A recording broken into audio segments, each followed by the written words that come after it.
Hello guys कैसे हैं आप सभी। उम्मीद करता हूँ अच्छे होंगे। गाइस टीचिंग एजुकेशन में आप सभी का स्वागत है। गाइस आज हम बात करने जा रहे हैं सीटेट के प्रीवियस ईयर पेपर जो हिंदी के पेडागोजी हैं। दोस्तों जो 15 नंबर की पेडागोजी आती है उसकी बात करने जा रहे हैं। और ये पेपर दोस्तों 7 जुलाई 2019 का है, यानी प्रीवियस ईयर पेपर है। दोस्तों आज क्लास का पहला क्वेश्चन है, प्राथमिक स्तर पर बच्चों की भाषा के आकलन में आप सर्वाधिक महत्व किसे देंगे। मतलब दोस्तों प्राथमिक स्तर के बच्चे हैं, यानी क्लास 1 to 5 के बच्चे हैं, उनका आकलन करना है तो उनमें आप सर्वाधिक महत्व किसको देंगे। मैंने बताया दोस्तों कि सर्वाधिक जब आ जाएगा तो उसमें 2-3 ऑप्शन सही होंगे, लेकिन आपको एक ऑप्शन देखना है। दोस्तों पहला ऑप्शन है जांच सूची, दूसरा ऑप्शन है प्रश्नावली, तीसरा ऑप्शन है पोर्टफोलियो, चौथा ऑप्शन है लिखित परीक्षा। तो दोस्तों इसमें ज़्यादा सोचने समझने की ज़रूरत नहीं, इसमें तीसरा ऑप्शन हमारा सही हो जाएगा पोर्टफोलियो। क्योंकि दोस्तों पोर्टफोलियो ऐसा होता है जिसमें साल भर का बच्चों का आकलन होता है, लिखित होता है, इसमें हर एक्टिविटी को नोटिस किया जाता है दोस्तों, तो ये सबसे इम्पॉर्टेंट होगा दोस्तों। अगला क्वेश्चन देखते हैं दोस्तों 17 नंबर क्वेश्चन दोस्तों, पढ़ने की प्रक्रिया में सर्वाधिक महत्वपूर्ण है। मतलब क्या दोस्तों, पढ़ने की प्रक्रिया में सर्वाधिक महत्वपूर्ण क्या है। पहला ऑप्शन दोस्तों अर्थ, दूसरा ऑप्शन है गति, तीसरा ऑप्शन है प्रवाह और चौथा ऑप्शन अक्षर ज्ञान। तो दोस्तों पढ़ने की प्रक्रिया मतलब केवल पढ़ा जा रहा है, तो उसमें जो सर्वाधिक महत्वपूर्ण हो जाएगा तो दोस्तों उसमें अर्थ हो जाएगा। भाई गति से कोई मतलब नहीं, गति बहुत तेज़ है, उसका अर्थ नहीं समझ में आ रहा है नहीं तो कोई मतलब नहीं। गति प्रवाह वही बात है दोस्तों, अक्षर ज्ञान है तभी पढ़ेगा, तो पहला ऑप्शन हमारा हो जाएगा। फिर दोस्तों नेक्स्ट स्लाइड चलते हैं, अगला क्वेश्चन देखते हैं। 18 नंबर क्वेश्चन दोस्तों, बच्चों को लिखना सिखाने में सबसे अधिक महत्वपूर्ण है। वही बात हुई दोस्तों, सबसे अधिक का मतलब सर्वाधिक। मैंने बताया दोस्तों सर्वाधिक सबसे अधिक आ जाएगा तो 2-3 ऑप्शन उसमें सही रहते हैं, उसमें से बेस्ट आपको देखना होता है। तो यहाँ पर लिखने की बात हो रही और वो भी सिखाना है। पहला ऑप्शन दोस्तों सुंदर लेखन, दूसरा ऑप्शन है वर्तनी की शुद्धता, तीसरा ऑप्शन है काव्यात्मक भाषा, चौथा ऑप्शन है विचारों की अभिव्यक्ति। तो दोस्तों बच्चों को लिखना सिखाना है, तो दोस्तों इसमें सबसे अधिक महत्वपूर्ण बताना है, तो सुंदर लेखन तो होना ही चाहिए, ये बात सही है। वर्तनी की शुद्धता ये भी होना चाहिए। काव्यात्मक भाषा कोई इम्पोर्टेंट नहीं, क्योंकि मान लीजिए कोई कहानी लिखी जा रही, लेकिन फिर भी ठीक होगा, लेकिन सबसे अधिक महत्वपूर्ण होगा दोस्तों विचारों की अभिव्यक्ति, कि दोस्तों जो उसमें अर्थ निकल रहा है, जो विचार है वो क्या सिखाने की कोशिश कर रहा है, मतलब उसके सकारात्मक विचार हैं या उसको सिखाने का उद्देश्य क्या है दोस्तों। तो चौथा ऑप्शन हमारा सही हो जाएगा।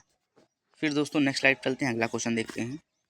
19 नंबर क्वेश्चन है दोस्तों, प्राथमिक स्तर के बच्चों के लिए पाठ्य पुस्तक के निर्माण में आप सर्वाधिक महत्वपूर्ण किसे मानते हैं। प्राथमिक स्तर का मतलब दोस्तों क्लास 1 to 5 की बात हो रही।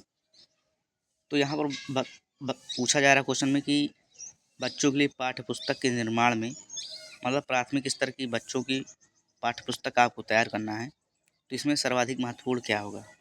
पहला ऑप्शन है प्रसिद्ध रचनाएं, दूसरा ऑप्शन दोस्तों भाषा की विभिन्न रंगतें, तीसरा ऑप्शन दोस्तों भाषा का विविध गद्य साहित्य, चौथा ऑप्शन दोस्तों प्रसिद्ध लेखक। तो इसमें 2 ऑप्शन तो हमारे बिल्कुल गलत हैं। प्रसिद्ध रचनाएं कोई मतलब नहीं दोस्तों, प्रसिद्ध रचनाएं का क्या केवल इसमें प्रसिद्ध रचनाएं ही डाल दें तो इससे बहुत अच्छा होगा, नहीं दोस्तों। प्रसिद्ध लेखक ऐसा भी नहीं। अब हमारे पास बचे 2 ऑप्शन, दूसरा और तीसरा। तीसरा ऑप्शन भाषा की विविध गद्य साहित्य और दूसरा ऑप्शन है भाषा की विभिन्न रंगतें। तो दोस्तों इसमें केवल गद्य की बात की जा रही, केवल एक चीज़ को नोटिस किया जा रहा, तो ये तीसरा ऑप्शन भी मेरा नहीं होगा सही, मतलब नहीं होगा तीसरा ऑप्शन सही। इसमें दूसरा ऑप्शन सही हो जाएगा दोस्तों। मीन्स दोस्तों इसमें विविध गद्य भी आ सकता है, विविध पद्य भी आ सकता है, तो हमारा दूसरा ऑप्शन सही हो जाएगा। नेक्स्ट स्लाइड चलते हैं दोस्तों, अगला क्वेश्चन देखते हैं। अगला क्वेश्चन 20 नंबर है, बहुभाषिक कक्षा में मातृभाषा प्रयोग को स्वीकार किया जाना चाहिए, अधिक महत्व नहीं दिया जाना चाहिए, अनदेखा कर दिया जाना चाहिए, अस्वीकार किया जाना चाहिए। तो दोस्तों ये तीनों ऑप्शन एक ही अर्थ दे रहे हैं और हमारा पहला ऑप्शन सही हो जाएगा। इसमें सिंपल क्वेश्चन है दोस्तों, ज़्यादा टफ नहीं है। उम्मीद करता हूँ आप सभी समझ पा रहे होंगे। 21 नंबर क्वेश्चन दोस्तों, भाषा सीखने सिखाने में सर्वाधिक महत्वपूर्ण है। पहला ऑप्शन दोस्तों, भाषा शिक्षक का भाषा ज्ञान। दूसरा ऑप्शन है भाषा का समृद्ध परिवेश। तीसरा ऑप्शन दोस्तों, संचार माध्यमों का प्रयोग। चौथा ऑप्शन दोस्तों, अभिभावकों का साक्षर होना यानी पढ़ा लिखा होना। तो यहाँ पर भाषा सीखना है और सिखाना है, तो इसमें सर्वाधिक महत्वपूर्ण क्या हो जाएगा? भाषा शिक्षक का यानी टीचर का भाषा ज्ञान है, लेकिन सर्वाधिक पूछा जा रहा है, तो ये ऑप्शन मेरा नहीं होगा सही। तीसरा ऑप्शन दोस्तों, संचार माध्यमों का प्रयोग है, लेकिन इसमें सर्वाधिक पूछा जा रहा है, ये भी नहीं होगा। और चौथा ऑप्शन तो बिल्कुल नहीं होगा।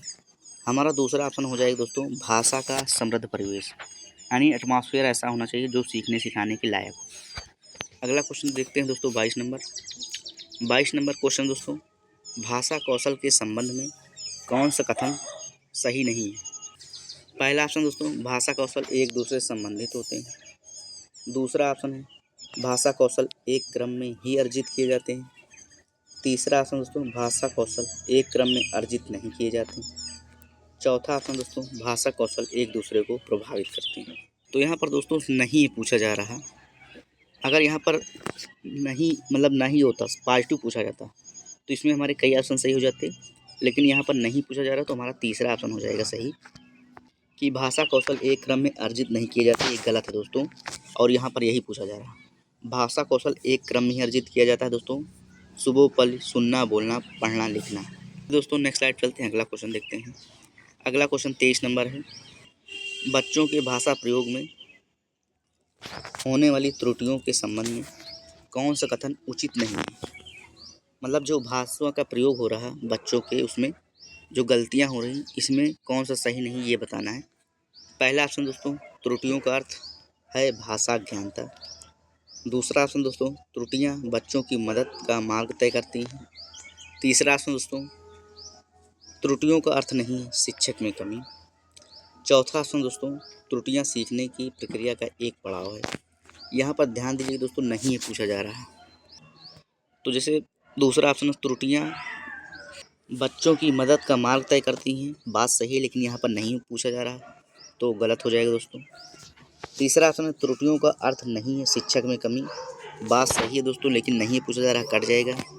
चौथा ऑप्शन दोस्तों, त्रुटियां सीखने की प्रक्रिया का एक पड़ाव है, बात सही लेकिन नहीं पूछा जा रहा, तो गलत हो जाएगा। हमारा पहला ऑप्शन सही हो जाएगा कि त्रुटियों का अर्थ है भाषा ज्ञानता, ऐसा नहीं है दोस्तों। नेक्स्ट स्लाइड चलते हैं दोस्तों, अगला क्वेश्चन देखते हैं। अगला क्वेश्चन 24 नंबर है, निम्न में से कौन सा प्रश्न बच्चों के भाषा आकलन की दृष्टि से सर्वाधिक उपयोगी है? तो यहाँ पर बच्चों की भाषा का आकलन करना है, तो इसमें सर्वाधिक उपयोगी बताना है। पहला ऑप्शन दोस्तों, ईदगाह कहानी को अपनी भाषा में सुनाइए। दूसरा ऑप्शन है, ईदगाह कहानी में हामिद ने क्या खरीदा। तीसरा ऑप्शन है दोस्तों, ईदगाह कहानी की मुख्य घटनाएं बताइए। चौथा ऑप्शन है, ईदगाह कहानी के मुख्य पात्र का नाम बताइए। दोस्तों इसमें सीधे समझ में आ रहा कि भाई इसमें पहला ऑप्शन सही हो जाएगा कि ईदगाह कहानी को अपनी भाषा में सुनाइए, तो ये सर्वाधिक होगा, क्योंकि ये बाकी तो रट के बताए जा सकते हैं दोस्तों, लेकिन यहाँ पर अपनी भाषा में आपको अपना दिमाग यूज़ करना पड़ेगा, तो हमारा पहला ऑप्शन बेस्ट हो जाएगा। नेक्स्ट स्लाइड चलते हैं दोस्तों, अगला क्वेश्चन देखते हैं।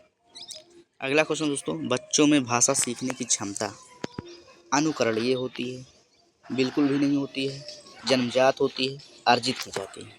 तो दोस्तों इसमें चौथा सा भी ऑप्शन मतलब तीनों ऑप्शन सही है। एक तो बिल्कुल गलत है कि बच्चों में भाषा सीखने की क्षमता बिल्कुल भी नहीं होती, ये तो गलत है हमारा। जब हमारे पास बचे 3 ऑप्शन, तो ये तीनों सही हैं, लेकिन यहाँ पर एनसीएफ 2005 की उसमें आंसर दोस्तों सीटेट ने सही माना है, तो इसमें जो हमारा ऑप्शन हो जाएगा दोस्तों सही